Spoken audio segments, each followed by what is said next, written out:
자, 오늘 본문은 이스라엘이 암몬과의 전쟁에서 놀라운 승리를 거두는 그러한 모습입니다. 우리가 이미 과거에 배웠던 것을 한번 또 점검하는 시간을 갖도록 하겠습니다. 자, 암몬과 이스라엘의 전쟁이 벌어진 원인이 무엇입니까? 암몬 왕이 바뀌고 다윗 왕이 새롭게 왕이 된 암몬 왕에게 사절단을 보내죠. 그런데 암몬 왕이 신하대의 말을 듣고 다윗의 사절단들을 스파이로 여기게 됩니다. 그래서 다윗의 사절단에게 어떤 행위를 하게 됩니까? 그렇죠. 수염을 반을 깎아버립니다. 그리고 또 옷에 엉덩이가 드러나도록 옷 뒤쪽을 잘라버립니다. 그래서 하체가 드러나게 되었습니다. 이 일로 분노한 다윗이 군대를 보내서 암몬을 공격했던 것입니다. 근데 암몬이 이스라엘 군대가 쳐들어오니까 이제 겁이 났어요. 그래서 아람 족속에게 연락을 해서 아람 족속의 작은 소국들에 연락을 해가지고 용병을 삽니다. 용병을 사서 암몬 족속과 아람 족속이 이스라엘 군대를 이제 딱 대비하는데 이 용병으로 왔던 아람 족속이 이스라엘 군대를 보자마자 뭐 했습니까? 도망가 버리고 말하죠. 다 도망가 버리고 말았습니다. 자, 용병이 도망가니까 이 암몬 족속도 싸워볼 엄두에 못 내고 그들도 같이 도망을 가고 말았습니다. 그러다 보니까 이 전쟁이 이제 이스라엘이 승승장구하는 그러한 양상으로 전쟁이 치러지는데 그 전쟁을 치는 과정 가운데 계절이 바뀌어요. 겨울이 오게 됩니다. 겨울은 이 팔레스타인 지역에서 우기입니다. 비가 와요. 그래서 우기에는 전쟁을 하기가 어렵습니다. 그래서 전쟁을 하다가 중간에 멈춰 있습니다. 그리고 이제 봄이 되어서 날씨가 다시금 좋아져서 전쟁을 치르게 됩니다. 또 그 와중에 어떤 일이 벌어집니까? 다윗이 밧세바와 간음하고 밧세바의 남편 우리아를 죽이는 그러한 사건들이 그 와중에 벌어지게 됩니다. 그러니까 지금 어렵게 힘들게 여러 가지 우여곡절을 거친 가운데 드디어 암몬과의 전쟁에 최후 승리를 지금 앞두고 있는 거예요. 이 암몬과의 전쟁은 단순히 군사적인 승리를 의미하지 않습니다. 이것은 이 승리가 언제 이루어집니까? 다윗이 밧세바와 범죄하고 나단의 책망을 받고 그리고 다윗이 하나님 앞에 철저히 회개한 다음에 그리고 다윗과 밧세바 사이에서 태어난 그 아이가 또 죽는 일이 벌어지고 그 이제 나중에 일어난 일인데 이 승리로 인해서 다윗이 지금 참 심란한 상황 가운데 있을 때 지금 이 승리를 거두게 되더라는 것입니다. 전쟁에서 승리를 하게 되면 왕의 입지가 공고히 서게 됩니다. 그래서 보통 어느 나라가 되었든지 새롭게 정권을 잡은 사람들은 왕이 되었던 대통령이 되었던 뭔가 업적을 남기려고 해요. 왜? 업적을 남겨야지 비로소 자기의 그 권력 기반을 공고히 다질 수 있기 때문에 그렇습니다. 하나님께서 범죄한 다윗에게 이처럼 암몬과의 전쟁에서 엄청난 승리를 주었다라는 것은 하나님이 그 다윗의 회개를 받았다라는 것입니다. 그리고 다윗을 계속해서 이스라엘의 왕으로서 인정했다라는 것입니다. 그래서 이 전쟁의 승리는 회개한 다윗의 승리이고 그리고 이 모든 것을 주관하신 하나님의 승리였던 것입니다. 우리가 이 전쟁의 승리를 통해서 몇 가지 교훈을 얻기를 원합니다. 그것은 첫째 무엇입니까? 자신의 역할을 우리가 알아야 한다는 것입니다. 자신의 역할을 알아야 된다. 이스라엘 역사상 이스라엘이 가장 많이 싸웠던 민족은 어느 민족일까요? 비읍. 그렇죠. 블레셋. 맞아요. 이스라엘은 블레셋과 가장 많이 싸웠습니다. 그냥 철천지 원수입니다. 근데 성경을 보면 다윗이 블레셋과 전쟁할 때 늘 다윗이 앞장서서 싸웠습니다. 군대를 이끌고 나가서 싸웠습니다. 그런데 이상하게도 이 암몬과의 전쟁에서는 다윗이 나갔습니까? 안 나갔습니까? 안 나갔어요. 요압 장군만 내보냅니다. 그래서 26절 말씀 보면 요압이 암몬 자손의 라빠를 쳐서 그 왕성을 점령하매 그랬습니다. 요압이 군대를 이끌고 나가서 싸웠다라는 것입니다. 요압이 이겼습니다. 그리고 그 성의 함락을 목전에 두고 있습니다. 자, 라빠는 암몬의 수도예요. 암몬의 수도. 지금 암몬의 수도 라빠의 점령을 앞두고 있다. 이 짧은 한 구절 속에서 얼마나 수많은 전투가 있었고, 또 우리아와 같은 충성스러운 장수의 희생이 있었고, 또 전략이 있었고, 리더십이 있었는지를 우리가 알 수 있습니다. 아무튼 이 요압 장군이 군대를 이끌고 와서 이 라빠성까지 거의 이제 점령하기 바로 그 직전에 지금 모든 전쟁을 승리 가운데 이끌어가고 있습니다. 이제 전쟁이라는 것은 보통 그 나라의 수도를 점령하면 전쟁이 끝납니다.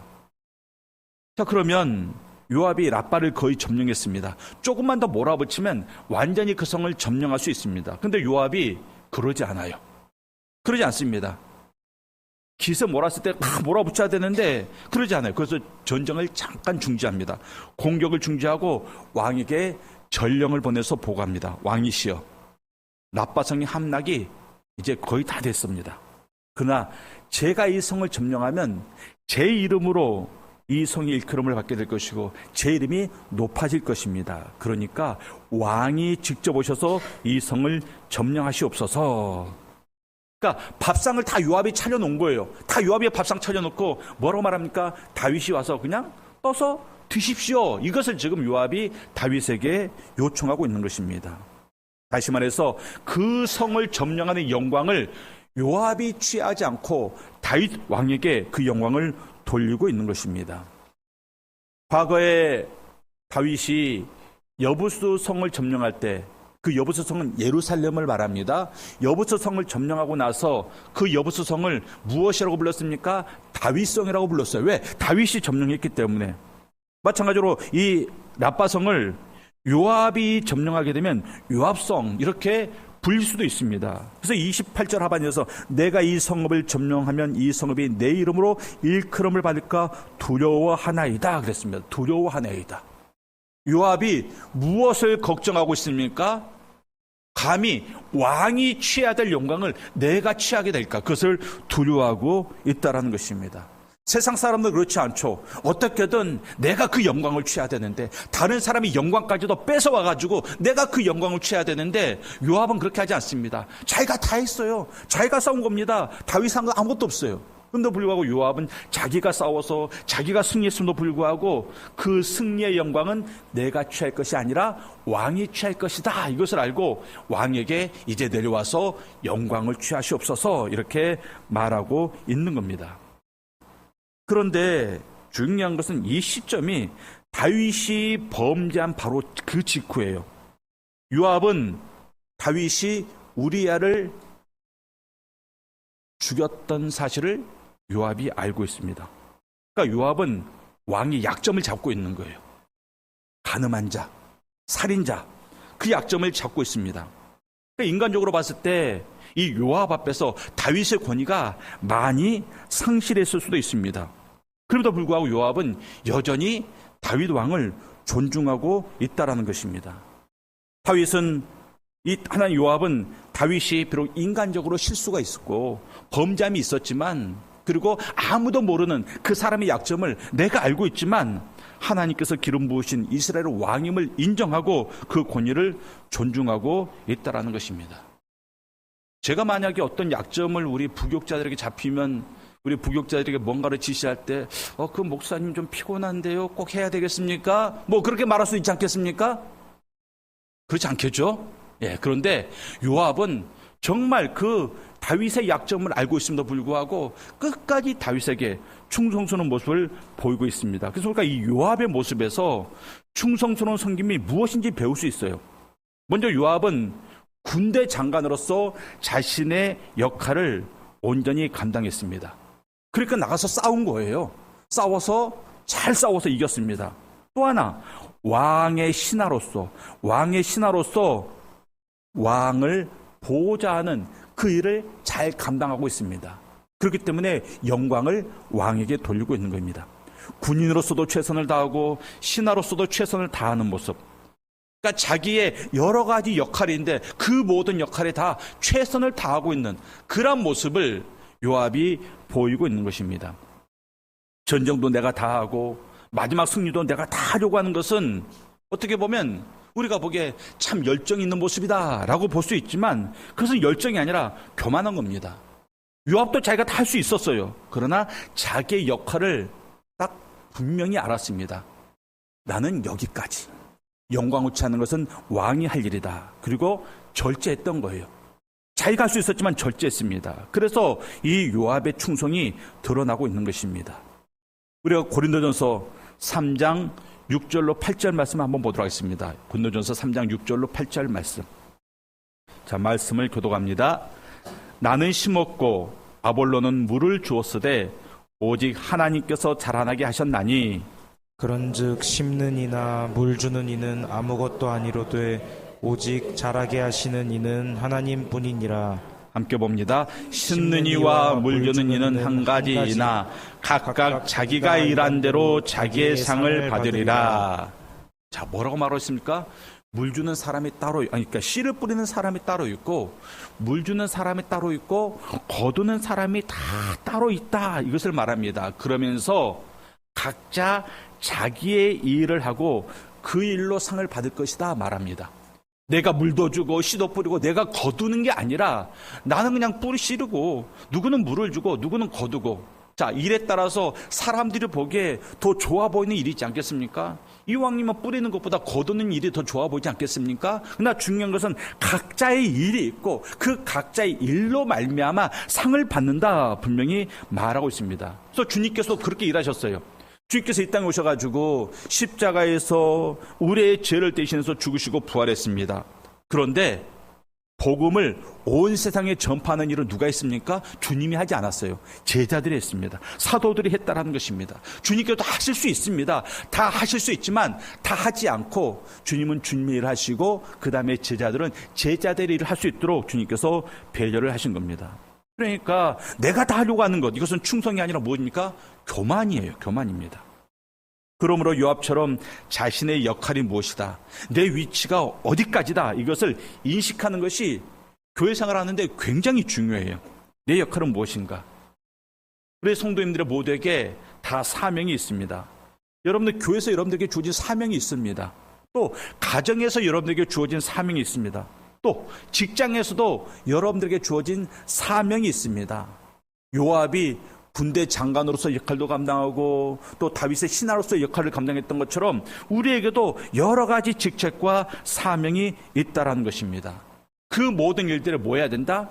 충성해야 된다. 이것을 지금 우리 요압의 충성이 우리에게 알려주고 있습니다. 우리 사랑하는 성도님들, 자기의 일에 충성한다라는 것은요, 말 그대로 자기가 맡은 일에 대해서 끝까지 책임을 지는 것입니다.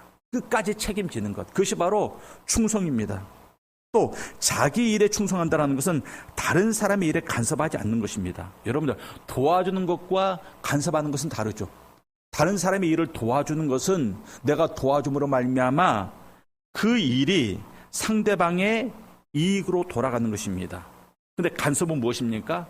다른 사람의 일에 간섭하는 것은 내가 그 사람의 일을 통해서 내가 이익을 꾀하는 거예요. 그렇기 때문에 우리가 도와는 주되 간섭은 해서는 안 됩니다. 충성하는 사람은 도와줘요. 간섭하진 않습니다. 그래서 트러블이 없고 온전한 동역이 이루어지는 겁니다. 우리 사랑하는 성도님들, 다 여러분들의 각자 역할이 있습니다. 여러분들이 요압의 위치에 있든지 다윗의 위치에 있든지 여러분들의 역할이 있다는 것입니다. 딱 그것을 잘 감당하면 돼요. 그것만 잘 감당하면 됩니다. 교회에서 목사는 목사직을 잘 감당하면 돼요. 목사가 장로직도 감당하고 권사직도 감당하고 그렇게 해서는 안 됩니다. 목사는 목사의 할 일만 잘하면 됩니다. 다른 집 분야도 다 마찬가지죠. 장로는 장로의 일을, 권사는 권사의 일을, 집사는 집사의 일을 잘 감당하면 되는 거예요. 그것만 잘 감당하면 이 교회는 온전히 든든하게 잘 세워져 가는 것입니다. 두 번째로, 상황보다 사명이 우선입니다. 상황보다 사명이 우선이다. 자, 29절과 30절 말씀을 한번 교독하겠습니다.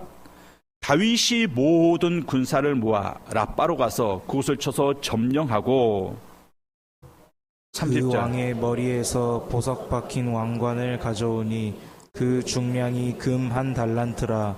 다윗이 자기의 머리에 쓰니라. 다윗이 또 그 성읍에서 노략한 물건을 무수히 내오고 자, 다윗이 요압의 부름에 즉시 응답합니다. 자신의 군대 장관이 보낸 메시지를 듣고서 다윗이 왕으로서의 책임을 다하고 있는 겁니다. 그래서 라빠로 가서 마지막 승리를 다윗이 완성하게 됩니다. 사실 범죄하고 나단 선지자에게 책망을 듣고 어떻게 보면 근신하는 기간이에요. 근신하는 기간. 그 상황 속에서 내가 어떻게 영광을 취할 수 있느냐. 나는 지금 범죄하고 근신하는 위치에 있다. 그렇기 때문에 내가 나가서 전쟁의 마무리를 할 수 없다. 이렇게 말할 수도 있습니다. 근데 중요한 것은 다윗은 자기의 개인적인 문제 때문에 자기의 개인적인 상황 때문에 하나님의 일을 소홀히 하지 않았다라는 것이에요. 내 실수가 있습니다. 범죄함이 있었습니다. 하나님의 책망을 받았습니다. 그러나 왕으로서 자기가 할 일에 대해서 소홀히 하지 않았다라는 것입니다. 우리 모든 성도님들 다 자기의 사명이 있습니다. 여러분들 가정에서 여러분들 사명이 있고 직장에서도 있고 교회에서도 여러분들 사명이 있잖아요. 하나님께 주신 그런 사명이 있습니다. 그런데 어떤 때는 그 사명을 감당하기에 어려운 상황에 놓여 있을 때도 있습니다. 내 삶의 상황이 너무나도 어려워요. 그래서 그 사명을 감당하기 어려운 그러한 시기가 있을 수 있습니다. 그런데 그러한 상황들이 내가 하나님 앞에 충성하지 못하고 성실하지 못함의 핑계가 되어서는 안 됩니다. 왜냐하면 아무리 개인적으로 어려움이 있고 실패가 있을지라도 우리는 여전히 하나님께서 우리에게 맡기신 그 사명에 대해서 책임을 다해야 한다는 것입니다. 다윗이 그랬어요. 다윗은 충분히 요압 네가 다 해 그냥. 내가 지금 삶이 지금 참 공고해. 내가 심란해. 그냥 네가 다 해 할 수 있었지만 왕으로서 가서 자기의 책임을 다하고 있는 것입니다. 그래서 우리는 상황 따라 우리의 삶이 왔다 갔다 해서는 안 됩니다. 내 상황은 말 그대로 내 상황인 거예요. 그러나 하나님께서 우리에게 맡겨주신 사역은 하나님께서 우리에게 맡겨주신 사명은 내 상황보다 항상 더 우선합니다. 감당할 만하니까 하나님께서 맡겨주신 거예요. 그렇기 때문에 내 상황을 핑계대는 그런 일들이 있어서는 안 됩니다. 그럼에도 불구하고 항상 이것이 중요해요. 내 상황이 이렇게 어려움에도 불구하고 내 처지가 이렇게 어려움에도 불구하고 하나님께서 나에게 맡긴 그 사명에 나는 최선을 다하겠습니다. 이 모습을 지금 다윗이 보여주고 있습니다. 또 30절 말씀 봤더니 그 왕의 머리에서 보석 박힌 왕관을 가져오니 그 중량이 금 한 달란트라. 자, 라빠 왕의 왕관을 가져와서 다윗이 자기의 머리에 썼습니다. 왕의 왕관을 취했다라는 것은 암몬에 대한 통치권을 이제 다윗이 가졌다라는 것이에요. 이것은 다윗의 왕권을 재확인시켜주는 굉장히 중요한 상징적 행위입니다. 그런데 이 왕관을 봤더니 중량이 금 한 달란트라.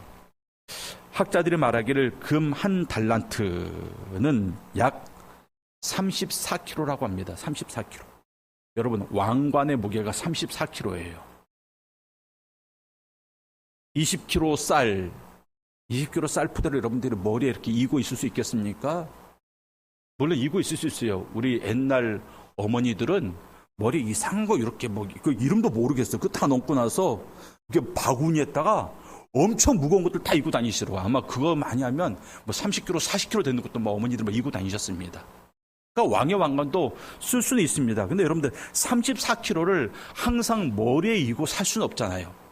그래서 이 다윗 왕이 이 왕관을 늘 쓰고 다녔다가 아니라 공식적인 행사에서 잠시 쓰거나 그 외에는 이렇게 잘 보관해 놨을 겁니다. 그런데 중요한 것은 왕관이 그렇게 무거웠다. 이 무거운 왕관은 무엇을 상징합니까? 왕권. 그 왕의 그 권리, 왕의 권세가 얼마나 무거운지, 또 왕의 책임이 얼마나 무거운지 그것을 지금 상징적으로 보여주고 있는 겁니다. 하나님께서 우리에게 주신 사명이 있습니다. 그 사명을 감당할 수 있는 권위도 주셨습니다. 책임도 주시고 직분도 주셨습니다. 그게 가벼운 게 아니라는 거예요. 그게 무거운 거라는 것입니다. 근데 우리가 너무나도 그것들을 가볍게 취급하고 있습니다. 너무나도 가볍게 취급하고 있습니다. 가정의 가장으로서의 그 역할, 또 직장의 관리자로서의 역할, 교회 직분자로서의 역할, 그건 가벼운 게 아니라는 겁니다. 굉장히 무거운 겁니다. 5월은 가정의 달이고 특별히 오늘은 어버이 주일입니다. 어버이라는 자리가 얼마나 무거운 자리입니까? 너무나도 무겁기 때문에 아무리 어버이의 자리가 무겁고 힘들지라도 그 자리를 벗어던질 수가 없습니다. 무겁기 때문에 그래요. 그래서 그 자리는 끝까지 감당해야 됩니다. 어버이들이 그 어버이의 위치를 벗어나는 순간, 어버이들이 그 어버이라는 그 자리를 무겁다고 그냥 내팽개치는 순간 누가 고생합니까? 자식들이 고생해요. 자식들이 고생합니다. 그래서 부모들은 절대 그러한 선택을 하지 않습니다. 아무리 어버이라는 그 직분이 무겁고 힘들지라도 그것을 끝까지 감당합니다. 절대 팽개치지 않아요. 끝까지 감당합니다. 그만큼 그 자리는 무거운 자리라는 것입니다. 그러나 그 무거운 자리를 어버이들은 어떻게 감당합니까? 기쁨으로 감당해요. 기쁨으로 감당합니다. 우리가 하나님께 받은 그러한 사명의 자리를 이런 모습으로 감당해야 됩니다. 이런 모습으로. 하나님께서 나에게 주신 직분이 너무나도 무겁습니다. 그러나 하나님 아버지, 내가 끝까지 이것을 내가 버리지 않겠습니다. 내팽개치지 않겠습니다. 그리고 기쁨으로 감당하겠습니다. 감사하게도 우리 영성교회 우리 어버이들은 이 직분을 잘 감당해 오셨어요. 그래서 여러분들이 이 어버이 주일에 부끄럽지 않은 겁니다. 자, 여러분들 옆에 이 부르짖 다신 분들 있죠. 부르짖 다신 분들 보시면서 이렇게 격려하겠습니다. 자, 따라합니다. 저를 보지 마시고 옆에 있는 사람을 보시고 귀는 제가 한 말을 듣고 따라하십니다. 이 어려운 부모 노릇 수고하셨습니다. 예. 우리는 충분히 칭찬받고 격려받고 축복받을 만한 그러한 위치에 있는 겁니다. 어버이라는 자리가 바로 그런 거예요. 우리 사랑하는 성도님들이 어버이의 자리를 잘 감당했던 것처럼 하나님께서 우리에게 주신 또 하나의 사역, 교회 안에서 주는 그런 사명도 우리가 충성스럽게 잘 감당하는 성도님들이 되실 수 있기를 바랍니다. 세 번째로 책임을 감당하는 자에게는 풍성한 은혜가 있습니다. 자, 30절 하반절 말씀 보면 다윗이 또 그 성읍에서 노략한 물건을 무수히 내오고 그랬습니다. 라빠성을 쳤는데요. 자, 전리품이 무수히 많았다 말하고 있습니다. 굉장히 많은 전리품을 획득했습니다. 무수히 많다라는 것은 풍성함을 말합니다. 다시 말해서 하나님께서 마지막 승리를 장식한 이 다윗에게 굉장히 많은 은혜를 베풀어주고 있다는 것입니다. 이 승리와 풍성함은 우리를 향한 하나님의 은혜의 풍성함을 보여주고 있습니다.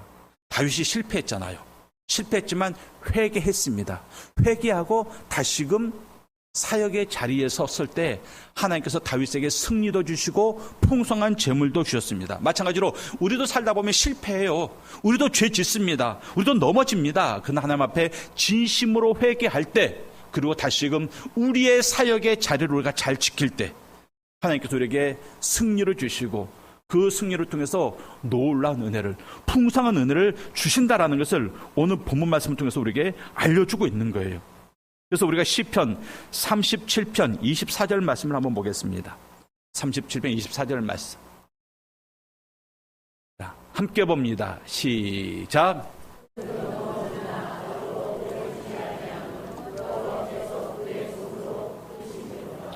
자, 그는 넘어지나 아주 엎드러지지 아니함은 여호와께서 그의 손으로 붙드심이로다.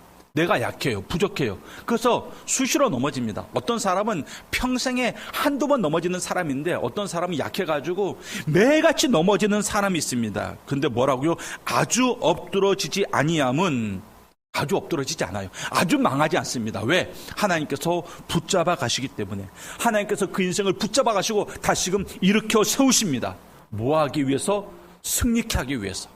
이 놀라운 축복을 우리에게 허락해 주기 위해서 완전히 넘어짐을 허락하지 않는다라는 것입니다. 그러니까 우리가 실패 가운데 있을 때, 넘어진 가운데 있을 때 늘 하나님을 의지해야 됩니다. 하나님께서 오뚜기처럼 다시 이렇게 세워줍니다. 넘어지면 또 하나님께서 세워주십니다. 그리고 마지막에 우리에게 무엇을 주십니까? 승리를 준다라는 것입니다. 풍성한 은혜를 베풀어 주신다는 것입니다. 우리 성도님들 지금 넘어졌습니까? 일어서면 됩니다. 지금 여러분들이 아주 납작 엎드러졌어도 하나님께서 다시금 일으켜 세우실 것이기 때문에 하나님의 손만 붙잡으면 돼요. 딴 거 할 필요 없습니다. 하나님의 손만 붙잡으면 됩니다. 그러면 하나님께서 이렇게 세우시고 인도해 주시고 승리의 길로 인도하시고 또 풍성한 은혜가 있는 자로 우리를 인도해 주실 겁니다. 우리 성도님들은 넘어졌을 때 그 최후의 승리를 바라보고 하나님께서 일으켜 세우심을 소망하면서 이것이 마지막에는 풍성한 은혜로 내 삶에 주어질 거야 라는 것을 소망하면서 어떠한 경우에도 낙심하거나 슬퍼하거나 두려워하지 않고 모든 상황 속에서 소망으로 승리하실 수 있기를 바랍니다. 네 번째로, 권위에는 책임이 따릅니다. 자, 암몬과의 전쟁에서 승리했습니다. 그리고 다윗에게 이스라엘 왕으로서의 권위도 회복시켜 주시고 암몬의 통치권도 하나님께서 다윗에게 주셨습니다. 그런데 다윗이 그 권위를 아주 적절하게 잘 사용하고 있습니다. 31절 말씀 보면 그 안에 있는 백성들을 끌어내어 톱질과 썰애질과 철도끼질과 벽돌구이를 그들에게 하게 하니라. 암몬 자손의 모든 성읍을 이같이 하고 다윗과 모든 백성이 예루살렘으로 돌아가니라. 자, 이 구절이요, 학자들 사이에 해석에 있어서 의견이 분분한 그런 구절입니다. 히브리어 원문을 봤을 때 두 가지 해석이 나오거든요. 두 가지 해석이. 첫째는 무엇입니까? 다윗이 암몬의 랍바성의 백성들을 끄집어내가지고 그들에게 톱질을 하고 썰애질을 하고 철도끼질을 했다. 다시 말해서 잔혹한 형벌을 가했다라고 하는 해석이 가능합니다. 또 하나의 해석은 다윗이 암몬 백성들을 정복한 후에 그들을 강제 노동에 배치했다는 것입니다. 그래서 그들로 하여금 톱질도 하게 하고 썰애질도 하게 하고 도끼질도 하게 했다. 이러한 해석입니다. 자, 그러면 여러분들 생각을 해보세요. 다윗이 암몬 백성들을 끄집어내가지고 암몬 백성들에게 막 톱질을 하고 그 사람들은 막 세워놓고 곡괭이질하고 했겠습니까? 그렇게 잔인하게 그 사람들을 다윗이 죽였을까요? 아니에요. 그런 해석이 아닙니다. 여기서 말하는 톱질은 말 그대로 톱질이에요. 우리가 알고 있는 톱, 흥부가 박을 켰던 그 톱, 그 톱을 말하는 겁니다. 썰애질은 뭐입니까? 곡괭이질을 말하는 거예요. 곡괭이는 뭐 할 때 씁니까? 땅을 고르게 하는 데 쓰는 겁니다. 또 철 도끼질, 쇠로 만든 도끼입니다. 역시 뭐 하는 겁니까? 나무를 자를 때 사용하는 거죠. 벽돌구이, 흙을 이겨서 모양을 만들고 불에 구우면 벽돌이 됩니다. 벽돌은 뭐 할 때 쓰는 겁니까? 집을 지을 때 쓰는 거예요. 집을 지을 때 쓰는 겁니다. 그러면 이 31절이 말하고 있는 것이 뭐냐? 지금 다윗은 대규모의 건축 공사를 랍바성에서 하고 있는 겁니다. 왜냐하면 랍바성에 많은 것들이 지금 파괴되었거든요. 랍바성은 암몬의 수도입니다. 수도가 함락이 되면 나라가 망하는 거예요. 그렇기 때문에 그곳에서의 전투가 가장 치열했습니다. 가장 치열했기 때문에 가장 많은 파괴가 이루어졌던 것입니다. 2차 대전 때 독일군이 수많은 비행기를 동원해가지고 영국의 수도 런던을 폭격했습니다. 영국에 많은 도시가 있는데요. 영국의 런던 수도를 폭격했어요. 왜? 수도를 점령하면 그 나라를 점령한 것이기 때문에. 또 미국이 일본의 수도인 도쿄를 아주 무지막지하게 폭격했습니다. 사람들이 그래요. 왜 원자폭탄을 히로시마와 나가사키에 떨어뜨렸느냐? 도쿄 떨어뜨리면 되지 않느냐? 근데 이미 그때는요, 도쿄가 엄청난 폭격으로 말미암아 도시가 완전히 파괴된 상태였습니다. 그러니까 거기에 원자폭탄을 떨어뜨릴 이유가 없는 거예요. 그처럼 2차 대전 때 한 나라를 점령하기 위해서 그 수도가 되는 도시를 엄청나게 폭격하고 해서 완전히 파괴하는 그런 일들이 있었습니다. 그러니까 전쟁이 나면 가장 큰 파괴가 이루어지는 것이 바로 수도소리예요. 수도. 예루살렘이 나중에 바벨론에 망하게 되죠. 예루살렘이 나중에 바벨론에 망할 때 돌 위에 돌 하나도 올려지지 않을 정도로 완전히 처참하게 파괴되었다 말하고 있습니다. 그처럼 수도는 완전한 파괴가 이루어지는 곳입니다. 라빠도 마찬가지예요. 공격하는 쪽이나 방어하는 쪽이나 최선을 다했을 것이고 그만큼 격렬했을 것입니다. 그래서 많은 파괴가 이루어졌습니다. 자, 그 상태에서 이스라엘 백성이 그냥 군대를 빼고 돌아가 버리면 이제 랍바성에 남아있는 사람들의 삶이 어떻겠습니까? 그냥 타고난 지도자가 세워져 가지고 자기들끼리 잘 협력해 가지고 무너진 성읍을 재건할 수도 있지만 무정부 상태에서 혼란과 약탈이 벌어지고 무고한 시민들이 잘 때도 없고 생활할 때도 없고 어려움을 당하지 않겠습니까? 그래서 지금 그 무너진 성읍을 재건하는 일을 다윗이 암몬 백성들을 불러내가지고 자기들의 손으로 그 성읍을 재건하는 그러한 일을 시키고 있습니다. 다윗은 정복군의 왕으로서 이 암몬 백성에 대한 생사여탈권을 가지고 있었습니다. 권력이라는 것은요, 양면성을 가지고 있습니다. 같은 권력이어도 어떻게 사용하느냐, 여기에 따라서 완전히 다른 결과가 나옵니다. 또 어떤 사람은 권력을 가지고 파괴하는 데 쓰는 사람이 있습니다. 또 어떤 사람은 권력 가지고 건설하는 데 쓰는 사람이 있습니다. 어떤 사람은 권력 가지고 죽이는 데 사용하고 어떤 사람은 그 권력을 가지고 살리는 데 사용하는 사람이 있다는 것입니다. 그래서 권력이 때로는 저주가 될 수 있고 권력이 때로는 축복이 될 수 있습니다. 다윗은 암몬 백성들의 그 운명을 결정할 수 있는 권력을 가지고 있었습니다. 그리고 이 다윗의 결정은 그가 어떤 사람인가, 어떤 믿음을 가지고 있는가, 어떤 인격을 가지고 있는가를 너무나도 잘 보여주고 있습니다. 다윗이 암몬 왕의 왕관을 썼다 그랬습니다. 이 말은 이스라엘 백성만이 다윗의 백성이 아니라 이제는 암몬 백성도 다윗의 백성이라는 것입니다. 그래서 지금 이 다윗이 이스라엘 왕이면서 동시에 암몬의 왕으로서 자기의 권력을 행사하고 있는 거예요. 그래서 암몬의 백성들이 잘 살 수 있도록 그 무너진 성읍을 재건하는 그러한 건축 공사를 하고 있는 겁니다. 그러니까 왕관을 쓴다라는 것은 이런 의미가 있는 거예요. 왕관을 쓴다라는 것은 권력을 가졌다, 동시에 책임이 있다, 이것을 말합니다.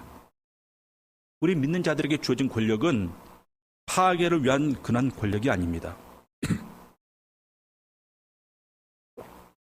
우리 믿는 자들에게 주어진 권력은 파괴를 위한 권력이 아니라 건설을 위하고 살리기 위한 그러한 권력입니다. 우리 성도님들 살면서 죄송합니다. 하나님께서 우리에게 성공을 주십니다. 승리를 주십니다. 그러면 우리의 성공과 승리로 말미암아 얻게 되는 그런 권력을 가지고 그 힘을 가지고 뭐 해야 된다고요? 살리는 데 써야 돼요. 살리는 데. 나만 사는 게 아니라 내 주변 사람들을 살리는데 그러한 힘을 쓸 수 있어야 됩니다. 우리 성도님들이 나는 권력 없는데 권력이 있어요. 정도의 차이뿐이지 다 모든 사람에게는 다 자기만의 권력이 있습니다. 그 누군가에게 영향력을 미칠 수 있는 그러한 권력을 다 우리는 가지고 있습니다. 어버이날이죠. 어버이들은 특별히 누구에게 권력이 있습니까? 자식들에게 권력이 있습니다. 그럼 그 권력을 뭐하는 데 써야 된다고요? 자식들을 살리는데, 자식들의 영혼을 살리는데 그 권력을 우리가 쓸 수 있어야 됩니다. 그 권력을 가지고 자식들 공부 잘 시키고 뭐 좋은 대학 보내고 좋은 직장 갖고 그런데 부모의 권력을 쓰는 게 아니라 부모의 권위는 무엇을 하는 데 써야 됩니까? 그 자식들의 영혼을 살리는데 쓰여져야 되는 겁니다. 그게 바로 바른 부모예요. 그게 바로 성경이 우리에게 요구하는 부모의 모습입니다. 자녀들은 예언할 것이요 청년들은 환상을 보고 아비들은 꿈을 꾸리라. 그 자녀들이, 청년들이 예언하고 환상을 보는 것은 누구에 달려있습니까? 믿음의 부모에게 달려있는 거예요. 믿음의 부모에게. 그래서 부모의 권위는 그렇게 사용되어지는 것입니다. 우리 사는 성도님들, 우리 모두에게는 권력이 있습니다. 그 권력을 점검해야 돼요. 지금 나에게 있는 권위를 내가 어떻게 쓰고 있는가? 무엇을 위해서 쓰고 있는가? 내 권위로 말미암아, 내 권력으로 말미암아 누가 유익을 얻고 있는가? 이것을 우리가 잘 살펴야 됩니다. 또 우리가 승리에 따른 책임이 있습니다. 다윗은 그 책임을 가지고 암몬의 백성들을 위해서 그 권력을 쓰고 있습니다. 우리의 권위가, 우리의 권력이, 우리의 직분과 우리의 사역이, 우리의 성공이 그 누군가에게 축복이 되고 하나님께 영광이 되는 그런 복된 인생을 살아가는 성도님들 다 되시기를 주님의 이름으로 축원합니다.